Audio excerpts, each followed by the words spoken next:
안녕하십니까. 오늘은 좀 카카오 한번 얘기해 보려고 합니다. 카카오. 최근에 뭐 언택트, 플랫폼, 공유 경제 뭐 이런 걸로 좀 핫한 저희 기업이 사실 카카오잖아요. 좀 21세기 앞으로 미래 산업에 큰 포지션을 차지할 것 같기도 하고 그래서 이렇게 준비를 했고 지금 카카오는 현재 지금 시총이 18조고 현재 코스피 12위까지 지금 올라왔습니다. 지금 언택트 뭐 관련해서 그 이후에 이제 가파르게 이렇게 좀 더 한 번 더 상승을 했죠. 이런 것들이 있고 지금 과연 저런 가격이 좀 매력이 있나 이런 것도 같이 한번 보면 좋을 것 같아가지고 좀 이렇게 해보려고 합니다.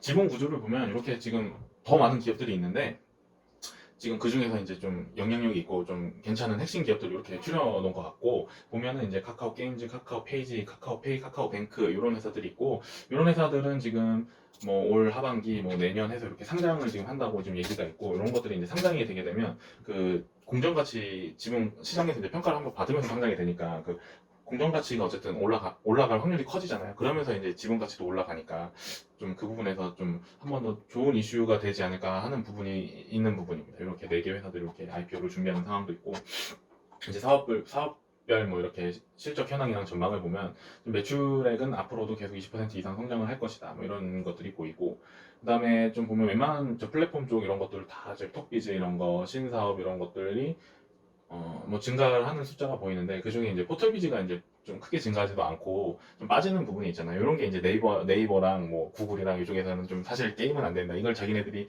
뭐 자기네들이 아니라 시장에서 이렇게 인식을 하고 있는 부분입니다. 이런 부분이 있고 근데 그 외적인 부분에서 성장성이 좀 폭발적이다. 이런 게 있고 그다음에 뭐 이익률도 계속 지속적으로 증가한다. 여기서 보는 그런 것들은 뭐냐면 그러니까 IT 이런 업종들이 결국에 플랫폼 이런 게 한번 그 사람 시장을 지배하기 시작하면 그 다음서부터는 이제 매출 성장에 따라서 이익률은 당연히 따라오게 되는 그런 구조를 지닐 수밖에 없거든요. 그다음 왜냐하면 뭐 재료비 그러니까 제조업과는 다르게 그 재료비에 대한 그런 부담도 없고 결국에는 이제 그 여태까지 기업 브랜드 가치와 그다음에 사람들을 그 현혹시키고 좀 이렇게 들어오면 편해진다는 그런 삶 라이프의 침투를 꾸준히 한 거기 때문에 그게 이제 어떻게 보면 이전에 이제 비용화시키면서 다 개발한 거고 점점 매출이 성장하면 할수록 이익률이 좋아질 수밖에 없는 그런 구조가 조금 저는 있다고 생각을 하거든요. IT 쪽이 그쪽이 한 번만 딱 사람들의 그 삶의 문화에 침투를 시켜버리면 그 이후에는 계속 좋아질 수밖에 없는 그런 거고 그렇습니다. 그런 것들이 있고 그다음에 자회사들의 상장 이슈도 있고 뭐 이런 것들이 좀 있죠. 그래서 뭐 이렇게 하는 건데 그 카카오는 사실 너무 많은 그 자회사를 보유하고 있고 그다음에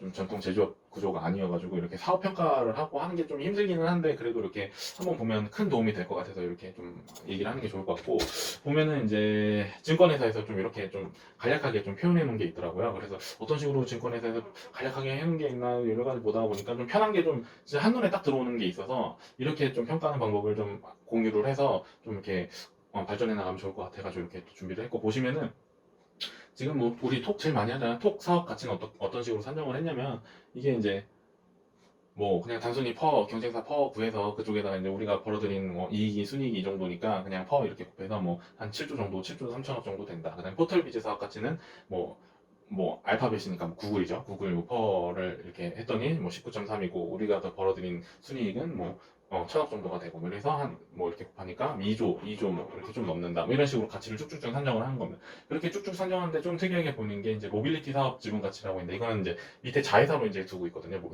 카카오 모빌리티라고 그쪽에서 이제 우리가 흔히 이용하는 카카오 택시, 카카오 대리 뭐 이런 거 있잖아요. 카카오 내비 이쪽이 이제 그걸 하는 거고 거기가 이제 공유경제 파트입니다. 그쪽이 공유경제를 좀 하려고 하는 그쪽이고 그것들을 보면은 여기는 모빌리티 사업 적정 가치라고 해서 이렇게 평가를 아예 딱 해버렸더라고요. 한 게 이제 1조 지금 6천억 정도로 이렇게 해놓은 건데 그게 이제 DCF법으로 평가했을 겁니다. 이렇게 DCF법 평가를 해서 지금 뭐 지분을 69.3%를 갖고 있는데 그 다른 투자자들한테 지분을 넘기거나 뭐 이런 식의 이제 과정을 거치면서 DCF법으로 이렇게 해서 평가를 했을 거고 지분을 사고 넘기고 이런 가치를 거치면서 이제 가치를 이렇게 만들어 가는 거죠. 그렇게 하는 거고, 요게 이제 아까 위에랑 좀 다른 퍼랑 다른 개념인데 DCF법으로 이렇게 평가를 한 거고, 그 밑에 이제 PSR은 이제 뭐 그 매출이랑 그 시가총액이랑 이렇게 하는 건데 그 비율에 따라서 이제 평가를 요거는 이제 카카오페이는 사실 계속 이제 거래 대금이 많고 하니까 그런 부분을 조금 뭐 이런 식으로 평가하는 게 맞지 않나 해서 이런 식으로 이제 한 것 같고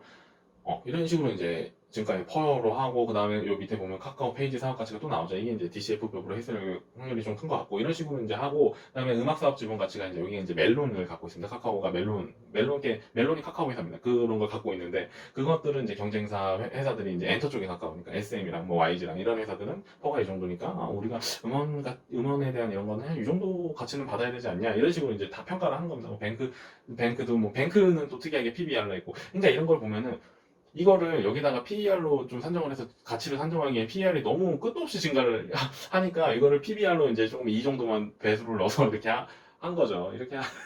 이렇게 하는 거고, 그러니까 어떻게 보면은 저기 자기 입맛에 맞게 가치를 너무 낮게, 이게 아무튼 숫자 이상해 보이면 안 되니까 입맛에 맞게 여러 가지 그 평가법들을 다 섞어가지고 이렇게 했는데, 어떤 식으로든 하더라도 또 뭐 현실 세계에서 다 이용하는 가치 평가법이니까 이런 식으로 사용을 한 거고, 이렇게 해서 마지막에 이제 순차익금을 빼가지고 기업 가치가 이만큼이고 현재 가치가 이만큼이니까 상승할 그 여력은 이 정도다, 뭐 이런 거를 나타내는 겁니다. 이렇게 하는 건데, 여기서 시사점은 뭐냐면 이런 것들을 평가를 이런 식으로 해서 지금 뭐 이렇게 뭐 좀 제시를 하는 건데, 내가 이런 자료들을 믿을 거냐 안 믿을 거냐, 이거에 대한 사고방식이 이제 정립이 되면 되는 거거든요. 믿게 되면은 왜 이거는 좀 괜찮다 믿고, 그 다음에 이거 남겨두고 다른 쪽에 파트 넘어가서 이건 좀 아니다 그러면 나만의 방식으로 다시 사업 가치를 평가를 해서 이거를 넣어주고, 이런 식으로 하면 되는 거거든요. 그렇게 하려면 이제 좀 많은 것들을 읽고 해야지 되는 부분이 있고, 아무튼 이렇게 지금 이 증권회사는 이렇게 평가를 했죠. 그렇게 보면 저는 카카오는 일단 제 그 보면 이렇게 뭐 저는 웬만한 지금 이렇게 한 거에 좀 동의를 하는 편이거든요. 이거 거의 다 동의를 하고